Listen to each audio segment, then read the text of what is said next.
Assalamualaikum warahmatullahi wabarakatuh. Salam sejahtera untuk kita semua. Semoga teman-teman pada pertemuan hari ini dalam keadaan sehat walafiat. Oke, di pertemuan hari ini kita akan membahas mengenai pertumbuhan dan pembangunan ekonomi.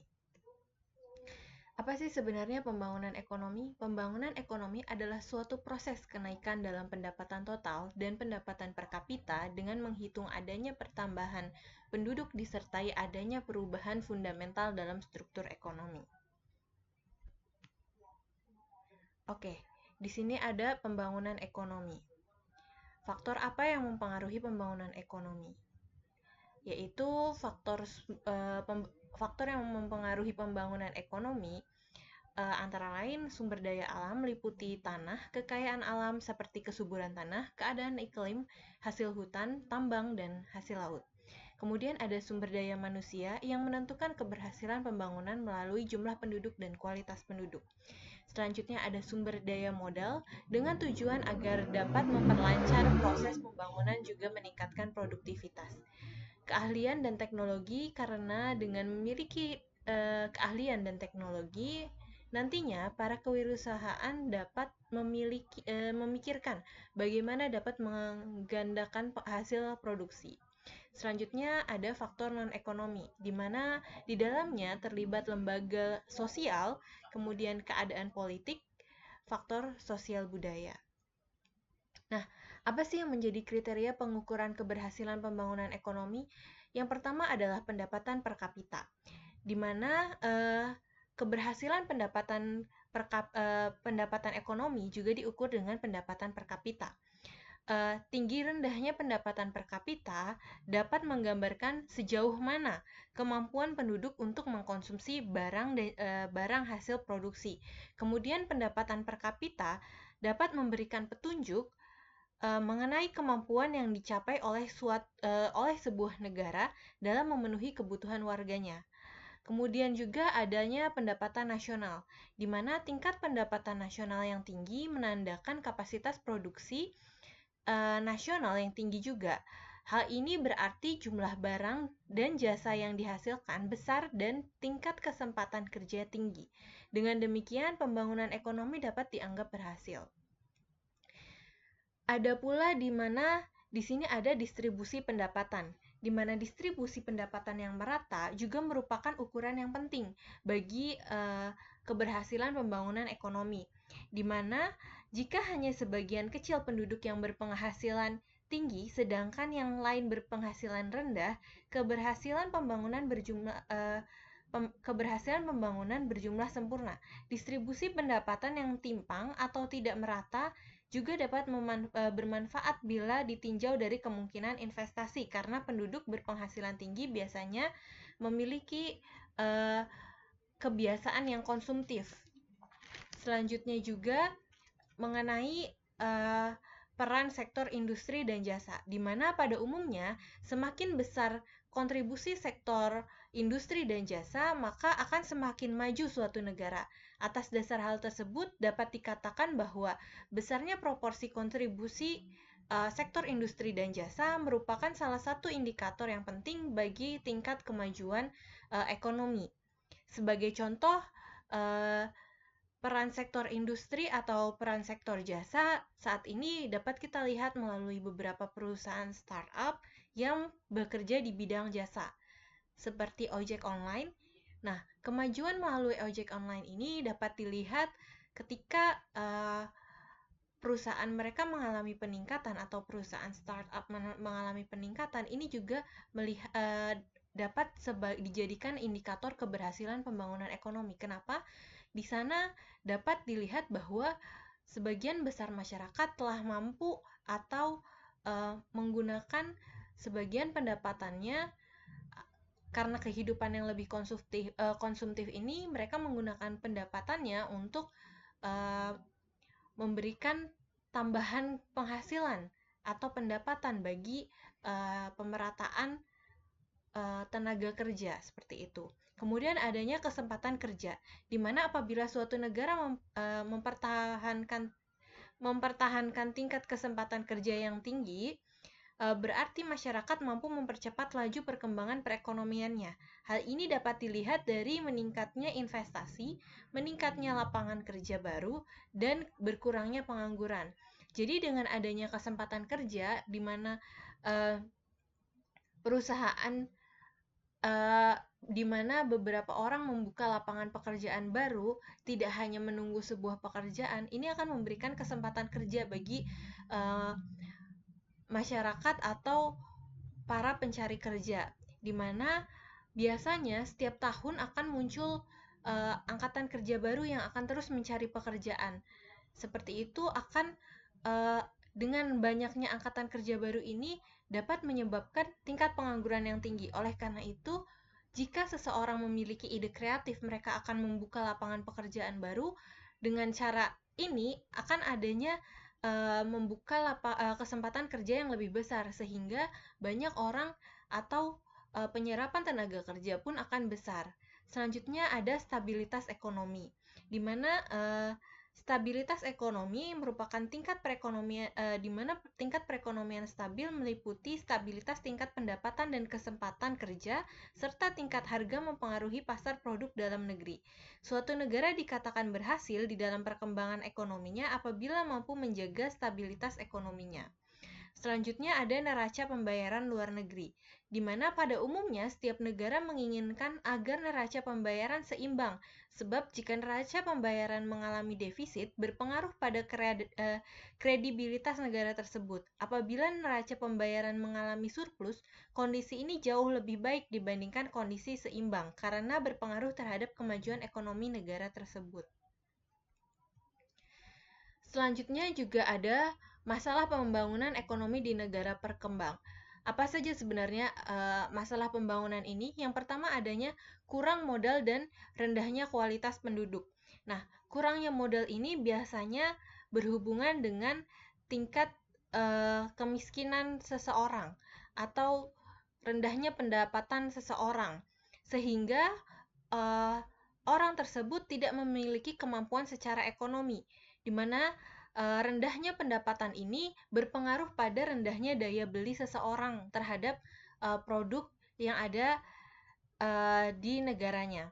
Kemudian rendahnya pendapatan juga akan berpengaruh pada rendahnya tingkat pendidikan, di mana ketika sebuah keluarga memiliki pendapatan yang rendah, maka biasanya anak dari keluarga tersebut memiliki tingkat pendidikan yang rendah. Mengapa? Karena ketidakmampuan seseorang untuk membayar atau membiayai anaknya sekolah. Hal ini menjadi masalah sehingga rendahnya tingkat pendidikan ini akan bermasalah pada hidup yang tidak layak, karena kesempatan kerja saat ini menuntut seseorang memiliki keahlian tertentu. Nah, apabila seseorang dengan pendidikan yang rendah, dia tidak akan memiliki keahlian tertentu, sehingga dia akan sulit mendapatkan pekerjaan yang baik. Sulitnya mendapat pekerjaan yang baik ini dapat berhubungan secara tidak langsung pada hidup yang tidak layak, seperti itu. Kemudian ada kepincangan dalam tingkat pertumbuhan antara berbagai sektor ekonomi. Adanya juga kepincangan dalam distribusi pendapatan, di mana ada beberapa kelompok, yaitu kelompok yang memiliki pendapatan tinggi, di mana dia menyerap 20% pendapatan.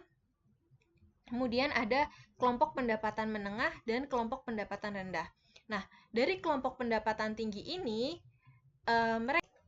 mereka yang memiliki 20% pendapatan tinggi ini mendapatkan memperoleh 50% dari atau menyerap 50% dari pendapatan nasional. Nah, sisanya 15% diserap oleh kelompok pendapatan menengah. Ada 40% dari kelompok pendapatan menengah ini dari keseluruhan kelompok. Nah, 40% orang yang memiliki pendapatan menengah ini akan menyerap pendapatan nasional sebesar 15%. Nah, bisa dibayangkan sisanya yang sangat kecil ini dimiliki oleh kelompok yang berpendapatan rendah, yaitu ada 40% orang yang memiliki pendapatan rendah dan dia hanya mampu menyerap sedikit pendapatan nasional. Nah, ini yang menyebabkan kepincangan atau ketimpangan dalam distribusi pendapatan, sehingga perlu adanya pemerataan dalam pendapatan. Kemudian adanya kelemahan kelembagaan masyarakat. Nah, baik dari sifat dan kebiasaan hidup. Nah, lemahnya kelembagaan dalam masyarakat ini biasanya bertitik berat pada perekonomian di perdesaan yang membuat perekonomian di suatu negara juga secara nasional rapuh. Hal ini disebabkan oleh kelembagaan yang rapuh sehingga tidak mengalami percepatan ke arah yang lebih tangguh, ke arah percepatan perekonomian yang lebih tangguh. Nah, hal ini dapat menyebabkan keterlibatan banyak orang pada sistem usaha pertanian. Nah, dari hal ini kita bisa lihat bahwa di dalam sistem usaha pertanian banyak petani yang memiliki kondisi yang lemah. Yang lemah di sini maksudnya adalah penguasaan sumber daya manusia, di mana sumber daya manusia di bidang pertanian saat ini sudah mulai menurun. Banyak anak muda yang lebih memilih mencari pekerjaan di luar kota, tidak menggerakkan sistem pertanian lagi, tidak menggerakkan pekerjaan di bidang pertanian lagi. Nah, sehingga banyak sumber daya manusia yang berada di dalam sistem pertanian adalah sumber daya manusia yang sudah termasuk dalam golongan kerja tingkat yang rendah atau memiliki usia yang sudah renta. Nah, di situ mereka akan sulit menyerap teknologi yang ada. Nah, serta keterampilan mereka dalam usaha ini menyebabkan kelembagaan ini rapuh. Di samping itu juga ada prasarana ekonomi dan social network atau jaringan sosial. Biasanya masyarakat di bidang pertanian atau petani di pedesaan yang sudah berusia lanjut, mereka akan sulit mendapatkan jaringan sosial yang luas karena mereka belum terlalu mengenal teknologi sosial media. Jadi sulit bagi mereka untuk memasarkan produknya, contohnya melalui sosial media, atau memiliki jaringan yang lebih luas lagi di luar kota, seperti itu. Sehingga mereka hanya bergantung pada tengkulak. Nah, ini yang menyebabkan kelembagaannya ini lemah, sehingga perekonomian nasional menjadi rapuh, seperti itu. Nah, selanjutnya ada ciri dan pola pembangunan negara berkembang. Ciri-cirinya adalah tingkat kehidupan yang rendah, produktivitas rendah, kemudian jumlah penduduk banyak, tingkat pengangguran yang tinggi, dependensi atau ketergantungan terhadap hubungan internasional ini masih ada, kemudian ketergantungan pada produksi pertanian juga masih ada. Selanjutnya apa polanya? Nah, polanya meningkatkan kualitas sumber daya manusia karena banyak orang yang masih memiliki tingkat pendidikan yang kurang atau tingkat pendidikan yang masih belum layak didapatkan. Ini menyebabkan perlu adanya peningkatan kualitas sumber daya manusia lagi. Selanjutnya masih perlu mengentaskan masalah kemiskinan. Selanjutnya juga meningkatkan pembangunan ekonomi. Nah, untuk meningkatkan pembangunan ekonomi ini perlu adanya pengentasan kemiskinan, perlu adanya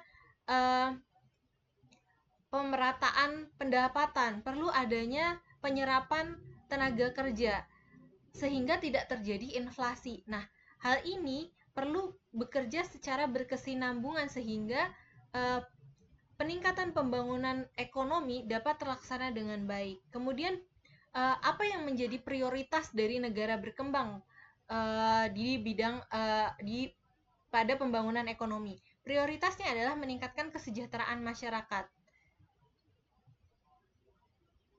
Selanjutnya ada faktor penghambat.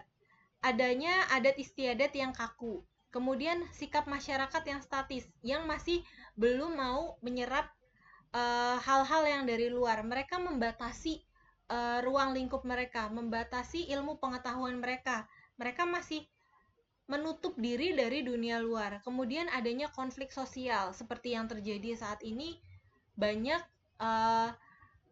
di antara kita masih melakukan konflik. Yang dimaksud adalah perbedaan pendapat yang akhirnya menyebabkan konflik di dunia sosial. Kemudian pemogokan, adanya ketidakseimbangan pendapat, pendapatan, ketidakseimbangan, tidak adanya pemerataan pendapatan, ini menyebabkan banyak tenaga kerja yang melakukan pemogokan, melakukan demonstrasi. Ini menjadi salah satu penghambat faktor penghambat pembangunan ekonomi. Kemudian rendahnya pendidikan. Nah, rendahnya pendidikan ini juga menjadi faktor penghambat. Kenapa? Karena dengan rendahnya pendidikan, seseorang akan memiliki tingkat kemampuan tertentu yang kurang. Nah, sehingga dia akan sulit mendapatkan pekerjaan dan menyebabkan hidupnya tidak layak. Nah, ini yang menjadi permasalahan di pembangunan ekonomi. Kemudian adanya keahlian dan penguasaan teknologi yang rendah. Nah, ini juga berhubungan dengan penyerapan teknologi, di mana ketika orang memiliki berhubungan juga dengan rendahnya pendidikan. Jika orang memiliki pendidikan yang rendah, keahlian seseorang ini juga akan kurang, sehingga dia akan kurang juga dalam penguasaan teknologi seperti itu. Kemudian pertumbuhan ekonomi. Pertumbuhan ekonomi adalah peningkatan kegiatan ekonomi masyarakat yang menyebabkan kenaikan produksi barang dan jasa atau peningkatan pendapatan nasional. Di mana cara perhitungannya GT sama dengan PDBT dikurangi PDBT min 1 dibagi PDBT dikali 100, di mana R adalah tingkat pertumbuhan ekonomi yang dinyatakan dalam persen, kemudian R atau GT di sini, kemudian PDBT adalah pendapatan nasional pada tahun T, kemudian PDBT minus 1 adalah pendapatan nasional pada tahun T atau tahun sebelumnya. Nah, di sini kita ada contoh soal di mana ada pendapatan nasional pada tahun 2005 sampai dengan 2008. Lalu bagaimana untuk menghitung laju pertumbuhan ekonominya? Berdasarkan rumus ini, kita dapat menghitung bahwa laju pertumbuhan ekonomi di setiap tahun, yaitu pada tahun 2005 ke 2006, laju pertumbuhannya adalah 5,2%. Selanjutnya pada tahun 2006 ke 2007, laju pertumbuhan ekonominya adalah 5,9% dan menurun pada tahun 2007 ke 2008 yaitu sebesar 5,7%. Baik, selanjutnya kita akan membahas mengenai teori klasik, neoklasik, historis, dan Kuznets. Nah, dalam teori pertumbuhan klasik, Adam Smith melihat bahwa suatu perekonomian akan tumbuh dan berkembang jika ada pertambahan penduduk yang akan memperluas pasar serta mendorong spesialisasi. Sedangkan David Ricardo berpendapat bahwa pertumbuhan penduduk yang terlalu besar menyebabkan upah yang diterima masing-masing menurun, di mana upah tersebut hanya bisa untuk membiayai tingkat kehidupan minimum. Selanjutnya, Thomas Robert Malthus menyatakan bahwa bertambahnya penduduk suatu negara menyebabkan bahan makanan tidak cukup untuk menghidupi penduduk. Akan terjadi kelaparan, sehingga masyarakat hidup pada tingkat subsistence atau pas-pasan dan perekonomian mengalami kemandegan. Nah, sedangkan pada teori pertumbuhan neoklasik, Harold Domart berpendapat bahwa perlunya pembentukan modal atau investasi sebagai syarat untuk mencapai pertumbuhan ekonomi yang mantap dan teguh. Kemudian Schumpeter menyatakan dan memiliki pandangan bahwa pertumbuhan ekonomi sangat ditentukan oleh kemampuan kewirausahaan karena mereka berani berinovasi dalam aktivitas produksi. Nah, dari pandangan Schumpeter ini, ketika seorang memiliki kemampuan kewirausahaan, ini akan membantu dalam penyerapan tenaga kerja, sehingga ini akan mengurangi tingkat pengangguran. Kemudian Robert Solow berpandangan bahwa dalam jangka panjang, tingkat tabungan dapat menentukan modal dalam proses produksi. Artinya, semakin tinggi tingkat tabungan, semakin tinggi pula modal dan output yang dihasilkan. Kemudian teori pertumbuhan Kuznets, di mana Kuznets berpendapat bahwa pertumbuhan ekonomi merupakan kenaikan kemampuan jangka panjang suatu negara dalam menyediakan berbagai jenis barang-barang ekonomi dengan jumlah yang banyak kepada penduduknya. Lebih lanjut, Kuznets mengemukakan pendapat bahwa pertumbuhan ekonomi dicapai melalui 3 faktor, yaitu peningkatan persediaan barang yang terus-menerus, perkembangan teknologi, pembangunan teknologi secara efektif dan efisien. Nah, di sini kita dapat melihat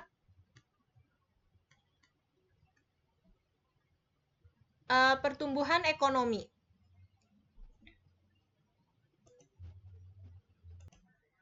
Nah, di sini kita dapat melihat bahwa pertumbuhan ekonomi ditandai dengan kenaikan GNP atau Gross National Product, tidak disertai dengan perubahan struktur ekonomi. Selanjutnya, pertumbuhan ekonomi juga tidak memperhatikan tingkat pemerataan dan kesejahteraan masyarakat. Sedangkan pada pembangunan ekonomi, kenaikan GNP disertai pertumbuhan struktur ekonomi. Yang kedua, dengan memperhatikan pemerataan dan peningkatan kesejahteraan masyarakat. Dan yang ketiga ditandai dengan perkembangan iptek. Nah, itulah perbedaan antara pertumbuhan ekonomi dengan pembangunan ekonomi. Sampai di sini yang dapat saya sampaikan. Jika ada hal yang ingin didiskusikan, dapat dilakukan di forum diskusi.